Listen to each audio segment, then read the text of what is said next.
मित्रांनो, स्वागत आहे तुमचं ट्रेक इन मराठीच्या आपल्या मराठी यूट्यूब चॅनलमध्ये। मित्रांनो, आज आपण या व्हिडिओमध्ये मुख्यमंत्री बहीण माझी लाडकी योजनेचा अर्ज तुम्ही तुमच्या मोबाईलवरून घरी बसून अगदी सहजरित्या एकही रुपया न भरता कशा प्रकारे करू शकता तेच आपण या व्हिडिओमध्ये बघणार आहोत। त्यामुळे हा व्हिडिओ शेवटपर्यंत नक्की बघा, म्हणजे तुम्हाला समजेल। तर मित्रांनो, मुख्यमंत्री बहीण माझी लाडकी योजनेचे पैसे आता लवकर येणार आहेत। त्यामुळे तुम्ही सर्वांनी जर अर्ज करायचा राहिला असेल तर अर्ज लवकर करून घ्या।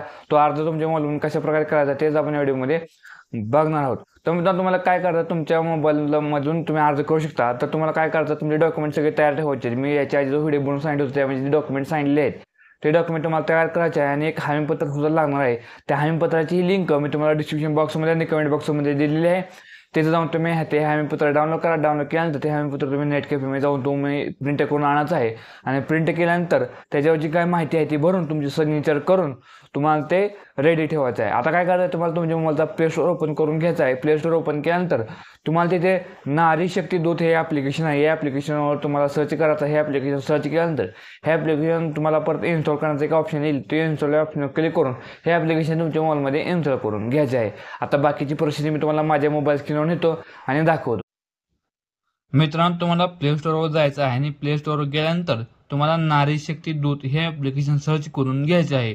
हे ॲप्लिकेशन तुम्हाला सर्च केल्यानंतर हे ॲप्लिकेशनवर टच केल्यानंतर तुम्हाला अशा प्रकारचा इंटरफेस दिसून येईल। परत तुम्हाला इन्स्टॉल करा या ऑप्शनवर तुम्हाला क्लिक करून घ्यायचं आहे।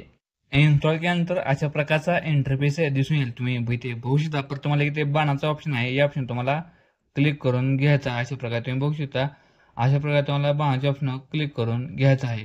आता आपल्या नारी शक्ती दूत ह्या ॲपमध्ये आपले स्वागत आहे म्हटल्यावर डन या ऑप्शन तुम्हाला क्लिक करून घ्यायचं आहे। इथे तुम्हाला तुमचा मोबाईल नंबर टाकायचा आहे आणि टर्म अँड कंडिशनचा जे छोटा टिक बॉक्स आहे त्याच्यावर टिक करून तुम्हाला लॉग इन या ऑप्शन क्लिक करून घ्यायचा आहे। आता मी माझा मोबाईल नंबर टाकतो आणि लॉग इन या ऑप्शनवर क्लिक करून घेतो आणि लॉग इन करून घेतो। तुम्हालाही लॉग इन करून घ्यायचं आहे। मित्रांनो, तुम्ही ॲपमध्ये लॉग इन केल्यानंतर अशा प्रकारचा इंटरफेस दिसेल, तुम्ही बघू शकता। तुम्हाला एक नंबरला मुख्यमंत्री माझी लाडकी बहीण योजना या ऑप्शन तुम्हाला क्लिक करून घ्यायचं आहे। या ऑप्शनवर क्लिक केल्यानंतर परत काही अशा प्रकारचे परमिशन मागेल, ते तुम्हाला सर्व प्रकारचे परमिशन देऊन टाकायचे आहेत। अशा प्रकारे तुम्ही ते बघू शकता, तुम्हाला अशा प्रकारचे परमिशन देऊन टाकायच्या आहेत। तुम्ही परमिशन दिल्यानंतर तुम्हाला आता माहिती भरायचा ऑप्शन दिसेल, तुम्ही ते बघू शकता। महिलेचे संपूर्ण नाव टाकायचं आहे, पतीचे नाव टाकायचं आहे, महिलेचे लग्नापूर्वीचे नाव टाकायचं आहे, जन्मतारीख टाकायची आहे।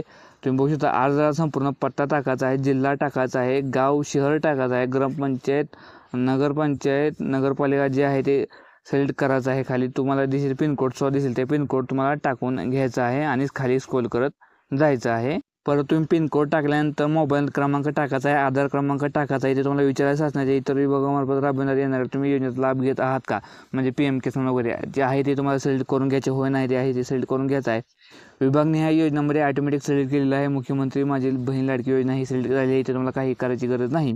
आता वैवाहिक स्थिती, तुमचं लग्न झाले आहे का नाही ते मला इथे सिलेक्ट करून घ्यायचं आहे आणि महिलेचा जन्म परराज्यात झाला आहे का नाही हेही तुम्हाला इथे सिलेक्ट करून घ्यायचं आणि खाली स्क्रोल करत जायचं आहे। आता इथे अर्जदाराच्या बँकेचे नाव सिलेक्ट करून घ्यायचं आहे, खाली बँक खाते धारकाचे नाव टाकायचे आहे, खाली बँक खाते क्रमांक टाकायचा आहे आणि सर्वात लास्ट खाली IFSC कोड टाकायचा आहे, जो तुमच्या बँकेचा आहे तो टाकून तुम्हाला खाली स्क्रोल करत जायचं आहे।